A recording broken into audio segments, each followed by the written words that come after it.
Bonjour à toutes et à tous, on se retrouve aujourd'hui avec une nouvelle vidéo du cours embryophyte du module biologie des organismes végétaux. La vidéo d'aujourd'hui va être consacrée à la première partie du chapitre introduction à la botanique. Cette partie va traiter des généralités sur la botanique, la définition du végétal, les intérêts des végétaux, les modes de vie et notions de type biologique et de type de stratification.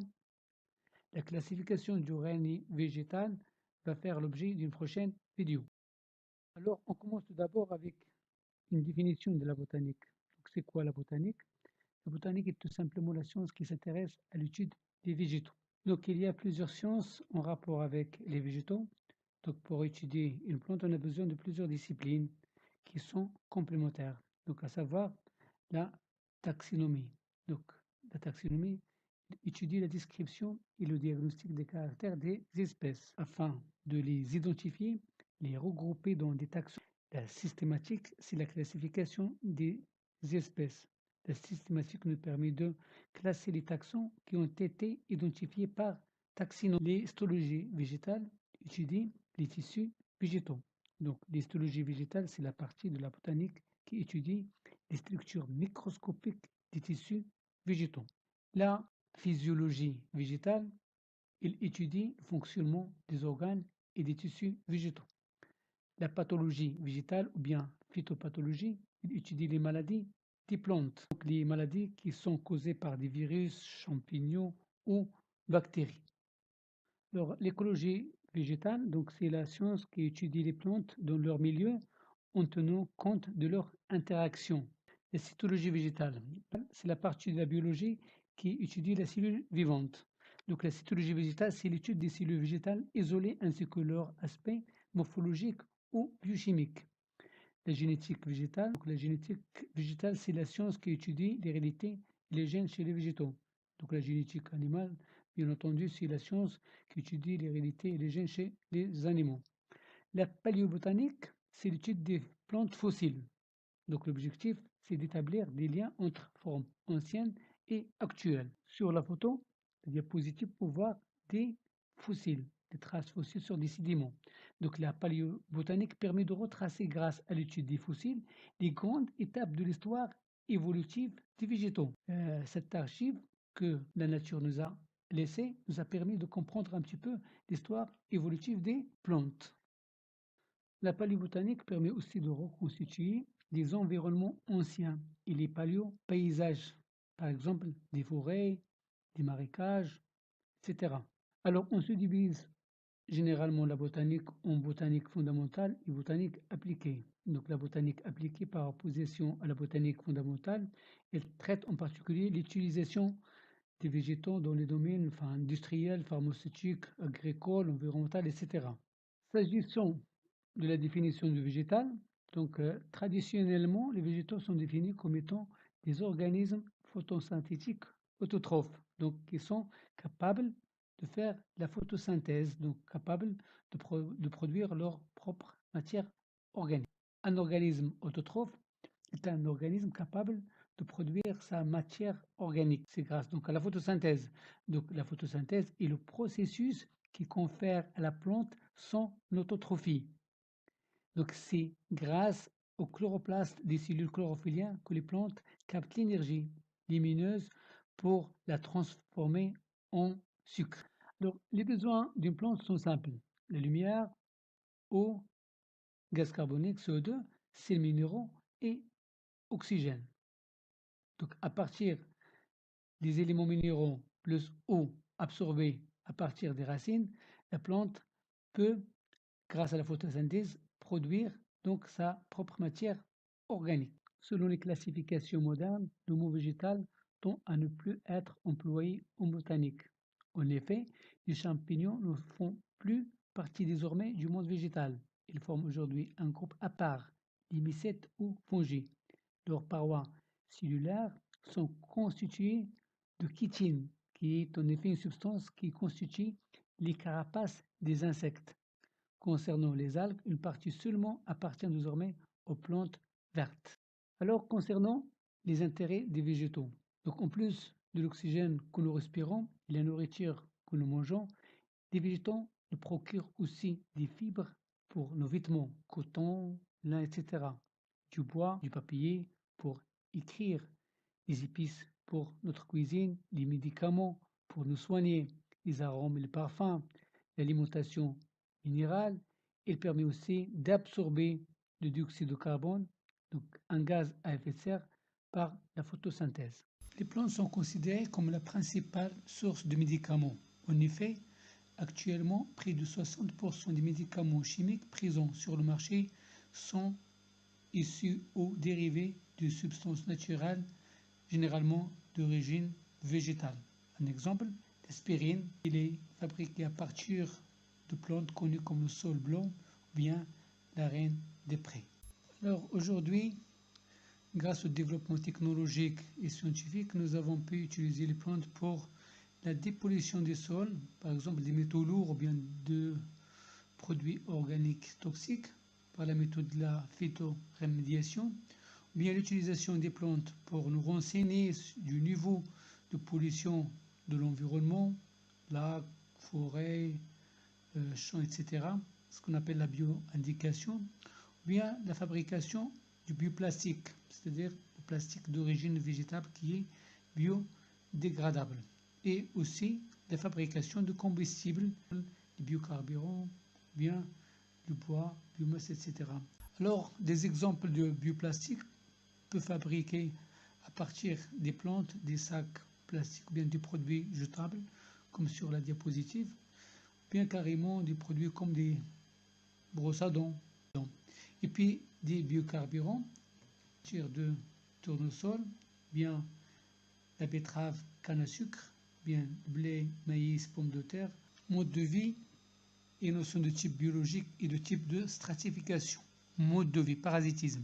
C'est par la définition des plantes parasites. Alors, les plantes parasites sont des plantes qui ont perdu leur autotrophie au cours de l'évolution et qui sont devenues parasites. Ces plantes, parfois, ne peuvent pas faire de la photosynthèse, donc ils dépendent soit partiellement, entièrement de leur hôte pour survivre. Alors, selon le niveau des hétérotrophie, on distingue les plantes hémiparasites chlorophylliennes qui sont partiellement parasites et puis les plantes holoparasites qui sont des parasites obligatoires. Selon leur niveau de fixation sur l'hôte, on distingue les plantes parasites épiphytes, c'est-à-dire implantées sur les parties aériennes, et puis les plantes parasites épirhises qui sont fixées sur le système racinaire des plantes. Un exemple de plante hémiparasite, le gui. Le gui est une plante épiphyte qui est photosynthétique mais qui prélève l'eau et des sels minéraux, sève brute à partir de la plante hôte. Enfin, cette fois des plantes holoparasites qui sont totalement dépourvues de pigments photosynthétiques. L'exemple de la cytinelle qui est une plante holoparasite, donc sans chlorophylle, qui se fixe sur les racines du cyste. Donc c'est une plante parasite, holoparasite épirhise. Une autre plante, les orobranches, sont des plantes parasites qui provoquent des dégâts et des pertes considérables sur des cultures de légumineuses, d'exemple des fèves. Donc les orobranches sont des plantes holoparasites épirhises dépourvues de racines. Donc, contrairement au parasitisme, la symbiose est une relation à profit réciproque, donc à profit mutuel. Donc selon le type de symbiose, on distingue les mycorhizes, donc qui sont des associations symbiotiques entre une plante et un champignon, et puis on distingue les nodosités. Alors c'est une association symbiotique, cette fois entre des plantes et des bactéries fixatrices d'azote de type rhizobium. Dans le cas d'association type mycorhizienne, le champignon permet la nutrition en eau et éléments minéraux pour la reçoit, donc en contrepartie sucre et vitamines. Dans le domaine agricole, le rôle des mycorhizes est très important parce qu'ils permettent d'augmenter donc la productivité. Justement, vous le voyez sur la photo, donc la surface de contact avec le sol est augmentée grâce aux mycorhizes. Sur l'image à droite, on peut voir les mycéliums de champignons qui entourent les racines des symbioses rhizobiennes. Donc dans ce cas, la plante fournit des sucres aux bactéries et reçoit en retour les acides aminés qui sont produits à travers l'azote atmosphérique fixé par ces mêmes bactéries. Ici, des petites vésicules. Les nodosités permettent à travers les bactéries de fixer l'azote atmosphérique et fournir donc des acides aminés pour la plante. On peut voir ici sur la figure, sur l'image, donc des nodosités sur des racines de légumineuses. Alors, mode de vie et notion de type biologique et de type de stratification. Notion de type biologique. Donc, il s'agit d'une classification basée sur l'emplacement et la protection des bourgeons pendant la saison défavorable. Dans le cas des régions froides, la saison défavorable est l'hiver, alors que dans les régions chaudes, la saison défavorable est l'été. Les 5 types de classification de Ronquier, 1934. On a les phanérophytes. Phanéro veut dire visible. Cette fois, les bourgeons sont situés sur des axes aériens à plus de 25 cm du sol. Il s'agit d'arbres et des arbustes. Les chamiphytes, c'est des rampons. Les bourgeons sont situés à moins de 25 cm du sol. Ce sont des plantes en coussinet. Les hémicryptophytes, c'est-à-dire hémi à moitié cachés, les bourgeons sont situés à la surface du sol. Les cryptophytes, cette fois les bourgeons sont cachés, soit dans le sol, on parle de géophytes, ou bien sous l'eau, on parle de ce cas de hydrophytes. Et puis les thérophytes, c'est-à-dire les plantes annuelles qui passent la mauvaise saison sous forme de graines, des plantes annuelles. Alors, les différents exemples qu'on a vus tout à l'heure sont présentés sur la figure. On a ici les chamiphytes, les phanérophytes, les hémicryptophytes, et puis les thérophytes qui passent la mauvaise saison sous forme de graines. Vous voyez ici une graine. Et puis les géophytes, cryptophytes et hydrophytes sont là. En fonction de la durée de vie des plantes, on distingue les plantes annuelles. C'est des plantes donc, qui réalisent leur cycle de développement sur une année. Donc la plante meurt et disparaît complètement à l'exception des graines. Il s'agit des thérophytes. Et puis les plantes biannuelles, c'est des plantes qui réalisent leur cycle de développement sur 2 ans, les hémicryptophytes. Et puis les plantes vivaces ou pérennes, c'est des plantes qui vivent plusieurs années et maintiennent donc la totalité de l'appareil végétatif aérien et souterrain, soit uniquement la partie souterraine. Type de stratification, on distingue 5 niveaux de strates. La strate hypogée, ou bien racinaire, de composés flore souterraine du sol, essentiellement présente dans les 20 premiers cm du sol. Puis la strate cryptogamique ou bien musicale, c'est-à-dire sur la surface du sol, ou bien la strate herbacée à 5 et à 80 cm du sol. Donc les plantes herbacées, des petits végétaux ligneux et sous-arbustifs.